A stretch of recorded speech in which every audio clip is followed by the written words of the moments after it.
I think the first thing I have to say is I'm sorry that I haven't got my father's photographs. I had hoped to have his original stuff from the 1960s, slides and cine, but unfortunately I have not managed yet to get access to the family archive, perhaps another time. So I'm very grateful the club was able to lend me some images to use and fill in the gaps. Anyway, imagine we've left Craig and Doran behind, and Wynn's happy yachts by Kilcreggan we find. At Kernan and Noonan and Ellen we stay, then Scotland's Madeira, that's Rothsay they say. Or maybe by ferry or larks we will go, or over to Millport that thrills people so. Maybe journey to Arran, it can't be denied. These scenes all belong to the song of the Clyde. Oh, the river Clyde, the wonderful Clyde, the name of it thrills me and fills me with pride, and I'm satisfied whatever betide. The sweetest of songs is the song of the Clyde. Right. Now, there was a reason for that, because I would think I was in primary 1 when I went along with the copy of the song, that's the back cover of it, to the teacher and said, I think we should sing this song, and we did. So we're all singing the song of the Clyde, and that was because I was about halfway through a decade where almost every summer we went to Arran, and I was pretty much hooked. I think, can I have the next picture, please? Right, this is Craig Dhu. This was the first place I stayed in Arran, but as I was only 20 months old, I don't actually remember it. This was in 1958. That picture was taken in 2018 when I went to go and find it. The only address I had was Craig Dhu, Lamb Lash. Where on earth's that? But I asked and I found it. And it's still, it's not a guest house anymore, but it's still used for holidays. I think it's self-catering. Can I have the next picture, please? And that was the bill. There's the evidence that I was there in 1958. Right. Next slide, please. Right, and this is a familiar boat. This was what we, in the 60s, of course, were sailing over on, the Glen Sannox. I very much remember the journey. If we were going from Ardrossan, it was the A71 out of Edinburgh via the Calders. We saw the TV masks at Black Hill. I think they may even still be there. And then we got to Straven. When, if you were lucky, there was the island. If you weren't lucky, it was a cloud. But you suddenly see Arran from Straven. And if any of you have read Peter Pan, the chapter about the Mermaid's Lagoon, at the beginning of the chapter, Barry describes how if you close your eyes and are a lucky one, you'll see all these colours and you squeeze your eyes tighter and tighter, and then suddenly you see something. And it's that sort of magical appearance that I always thought of Arran when it appeared like that. And we went in a Morris Minor. What do I remember as a small child? Going over to Arran on the Glen Sannox. Well, we drove onto the hoist. I thought it was a lift, but apparently it's called a hoist. I've been told there were 6 or 8 other cars were taken on at once. So we drove up and we were taken down, and then we got pushed round on a turntable. And there were apertures in the car deck. You could see the engines. My impression of that was very noisy, this orangey, yellowy light. That I can't actually remember. There must have been some moving parts, but that's what I remember about going to go and see the engines. I also remember she had 2 saloons.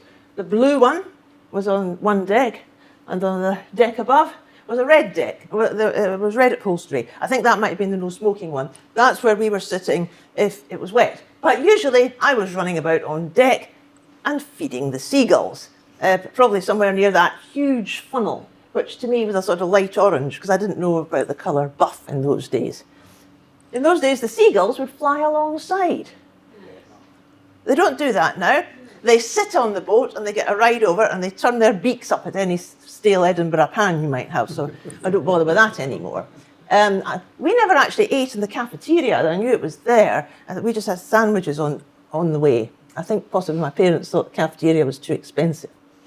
Where did we stay? We stayed in Black Waterfoot. Next picture, please. At the Rock. Now, that picture was taken in 1978, and it looked rather different in the 60s. It didn't have the wings, you can see one of them there, and it didn't have a bar. However, that's where we went every year, apart from 1965, where we swapped Arran for Arran, and because we were only used to Firth of Clyde sunlight, we all got sunburned. However, Arran, well, Black Waterfoot, wonderful beach, at least behind the windbreak, the 12-hole golf course, 2 shops, and there was this big pink building with a turret, and it had mysterious words on it, fully licensed. I didn't know what that meant. Right, next slide, please. And that's the first and the last family holiday bills that we had from the Rock. Yes, indeed. One of the things is it was difficult, could be difficult to get accommodation on Arran unless you were a regular. And then if you had a sort of slot, you came back every year for your fortnight. And there was one family that we met several years in the Rock, and they lived in Loch Gilphead. They could see Arran from their house, but it took them longer to get there than it did us in Edinburgh, because of course there was no ferry in the Loch Ranza in those days. The other main memory about going to Black Waterfoot in those early days was the time the roof rack fell off on the string. I think, if I remember rightly, the grip had already fallen off, and I just remember my father running back down the road to get it. That may have been still on the mainland. But at some point on the string, probably one of the sharp turns, the roof rack went off into the bracken. And I sort of remember sitting there while Mum and Dad were striding around the bracken trying to find all the bits and pieces off the roof rack. I don't think we ever found one of the rubber suckers, as well as all the bits and pieces. And it was only again later that Mum had said some of her somewhat more flimsy garments were never found, so they were lost on the string. That must have shocked some of the natives. And ever after, while we had a roof rack, she was sitting with her hand on the attachment to the roof rack, so for the first sign that it was coming loose. She was very pleased when we had a big enough boot to put everything in instead. Next slide, please. Right, this was one of the boats that we saw, the Caledonia, and I know Dad took pictures of her. That's why it's so annoying that I didn't manage to get these. We never went on the cruise ships. I think it was too expensive, especially when I got first one little brother and then 2. However, that was the Caledonia. She was a familiar sight, and I do remember, so attuned to what was going on in the Clyde, I do remember hearing on the radio that she had had an argument with an Isle of Man ferry, and therefore the Glen Sannox was having to do extra sailings while she was being repaired. And I have actually found a reference to that, so I didn't imagine it. And another, next one, please. Yes, and there she is in Brodie. That was a rather nice view. I can't remember which end. I rather think we saw her at either end of the trip. Next one, please. And there's the Duchess. My little brother was convinced from what was written on the stern that the name of the ship was Duchess of Hamilton Glasgow. And they used to sort of run it off like that. Said, "Oh, that's the Duchess of Hamilton Glasgow."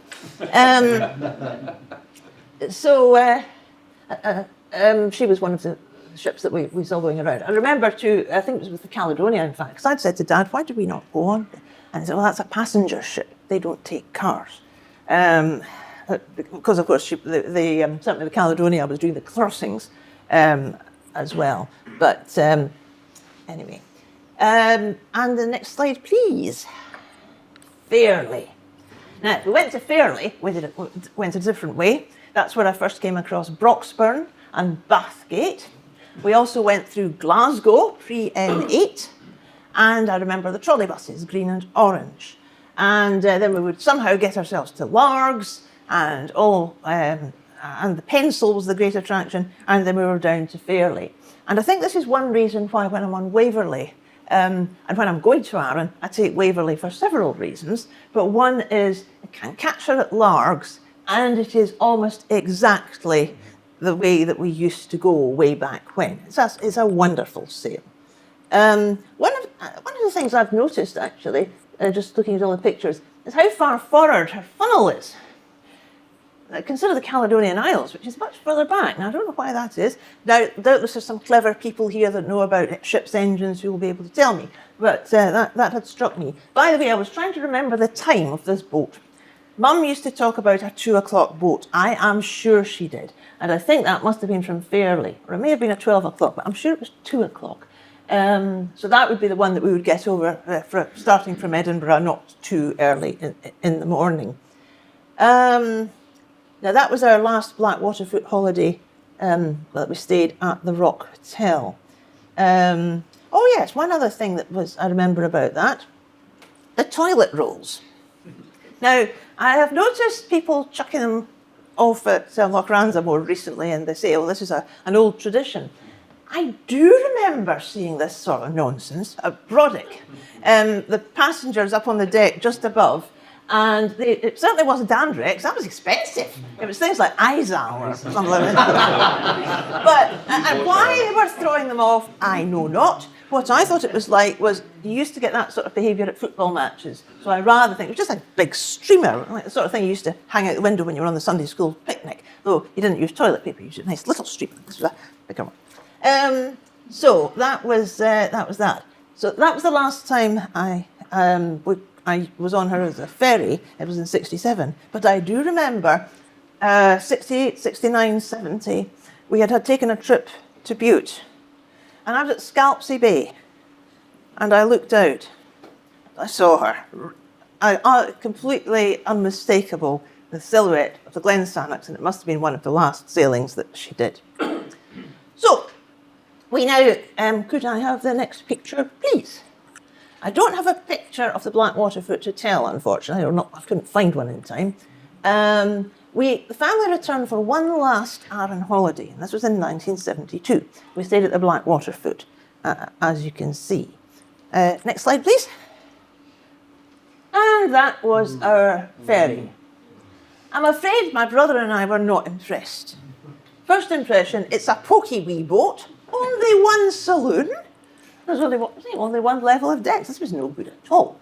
And the novelty of driving in and driving straight off, that didn't make up for it. And another one, please. And there she is at Brodick. Actually, the last time I saw that boat was more recently. It was in 1988. I got the shock of my life. I was in Dundee. And what was the Caledonia doing there? Of course, it was some failed restaurant venture, but that's not what you expect to see in Dundee Harbour. So, next one, please. And the Queen Mary. She was cruising around in 72, and we remember she was called Queen Mary II, but again, we were never on board. For whatever reason. However, after finishing school and a few weeks before graduation, in 1978, I and a student friend went over, the first holiday on my own. We stayed in a static caravan in Torbeg, which is just outside Blackwaterfoot, so we were walking in and out for refreshment of all kinds. Next slide, please. Right, that's a picture I've taken. Somewhat faded. This was on an Instamatic camera. The old clansman. Now, I thought, oh, she's much better than the Caledonia. A main thing I remember about her, though, was in the bar, there was the tables, and they had glass holders fixed round the tables. Now, that was a very good idea. You put your pint glass in there. And they should have had those on the Caledonia, probably, because I gather she tended to rock and roll a bit. But the clansman had that, and that was what I remember particularly about her. That would be pre-stabilisers. You wouldn't need these things. Now, next one, please. Brodick Pier, back in 78. Welcome to the Isle of Arran, I think that says. They didn't have the Gaelic there. And next one, please. And another view of the same. Now, the important thing in those ones is what I would call the Parahandy set. Campbellton Loch, anybody? If you have seen the episode of The Vital Spark, where there is a barrel of whiskey on the pier, and MacPhail is underneath trying to saw into it and get the whiskey out. There's a policeman who's been supposed to guard it. And Parahandy and Sonny Jim come along with an accordion and they sing umpteen verses of Campbellton Loch to distract the policeman and mask any noises of a chisel or a saw or whatever it was they were using underneath. So I think that's one of the reasons I think it's a great pity that Brodick Pier is gone, because we've lost the Campbellton Loch connection. There are people, I did meet people who remember them filming the other episode where Dan MacPhail was on a trolley and he went down into the... He must have hit the tourist office on the way. I think there was a bit of artistic license there. Right, next one, please. And this was the other picture I got in 78. There was a boat at Loch Ranza, the Rum. What I remembered Loch Ranza for before was the tea room, which used to serve triangular chocolate biscuits, those wafery ones. Can't remember what they were called, but that's what I associated with Loch Ranza earlier. But there was the Rum. So if those people from Loch Gilphead had wanted to come over, it would have been dashed out quicker for them now. Okay, next one, please. And what did I see in 1979 when I had gone with the man to whom I am now married? This time we travelled by train to Ardrossan, and we're over in the Clansman. And there was the Glen Sannox. I, again, was very surprised. Drastically remodelled since I saw her last. You can't see it so easily there, but of course the stern had all been revamped for her to be stern loading. Next one, please. And this time, we went on a cruise. And we did the round Holy Isle one, I think. The Clansman is just nipping into Brodick. We had just nipped out. I don't think the weather was wonderful. It was, of course, July, so what else could we expect? Next one, please. Finally found a picture of me, and there's the evidence, because there's the lifeboat. And I've still got that anorak with all the badges. I'd quite like to get rid of the anorak, but I want to get all the badges off first, and that's going to be tricky. The machine stitched them on. So, that's the windswept look. Next one, please. Right, that's the old Clansman again at Ardrossan. In the 80s, we went over every year until 85, or I did anyway. And please note the proximity of the railway station access. That's a much shorter PAS than we have at Brodick. And in those days, the management cared about foot passengers. I'm afraid Calmac management doesn't now. Almost makes you weep. Right, next one. And here is the Glen Sannox in Campbelltown. I had taken the cruise from Brodick and to Campbelltown. I think that was the last time I actually saw her. But dull day again, 1980, that was June. However, there she is. She was doing the pleasure cruising. And next one, please. Here's the new kid on the block. I have a slight connection, very tenuous, in that when I was at St Andrews, I was in the Gilbert and Sullivan Society, and one of the stars was Jo Younger, and she, of course, was the lady who launched her. That's her in 84, but in 85, I had my own Morris Minor and drove on to her. And again in 1993, and just before the Caledonian Isles came into service. She should have been in, but she was delayed, as I think some of you know, so it was on the Isle of Arran again.